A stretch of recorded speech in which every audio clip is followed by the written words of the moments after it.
Good evening and welcome back to our nightly narrations.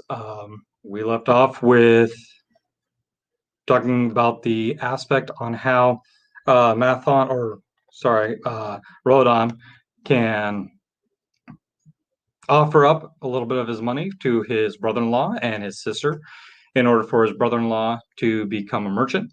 And Mathon is assisting him with that. So let us go ahead and continue and get through this slash portion of the chapter.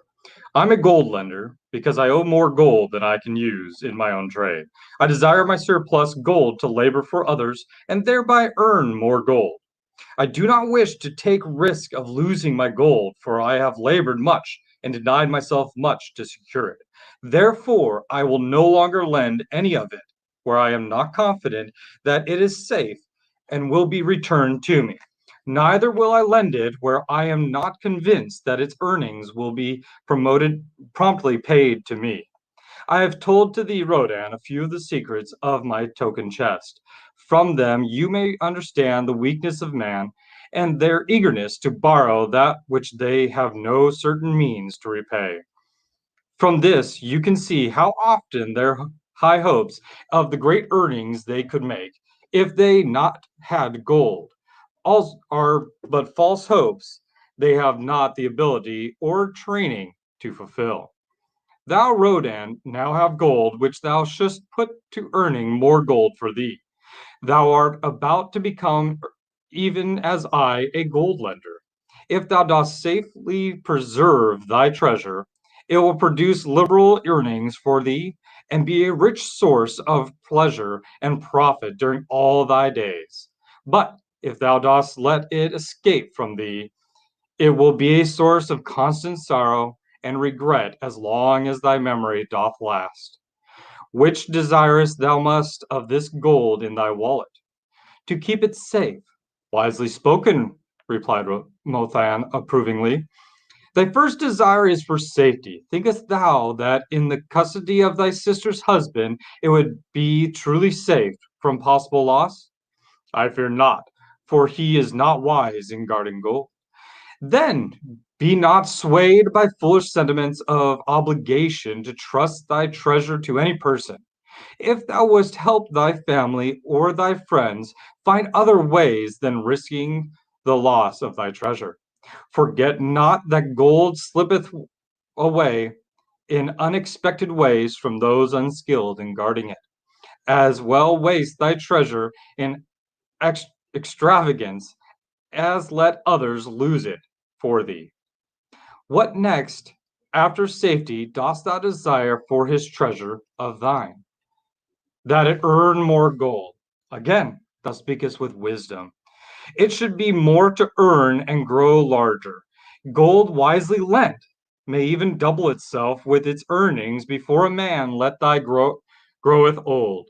If you desire losing it, you risk losing all that it would earn as well. Therefore, be not swayed by the fantastic plans of impractical men who think they see ways to force thy gold to make earnings unusually large. Such plans are the creations of dreamers, unskilled in the safe and dependable laws of trade. But or be conservative in what thou expected to earn, that thou mayest keep and enjoy thy treasure. To hire it out with a promise of usurest returns is to invite loss. Seek to associate thyself with men and enterprises whose success is established that thy treasure may earn liberally under thy skillful use and be guarded safely by their wisdom and experience. Thus mayest thou avoid the misfortunes that allow most of the sons of men to whom the gods see fit to entrust gold. When Rodan would thank him for the wise advice, he would not listen, saying, "The king's gift shall teach thee much wisdom. If wouldst keep thy" that's a hard sentence. "If wouldst keep thy 50 pieces of gold, thou must be discreet indeed. Many uses will tempt thee.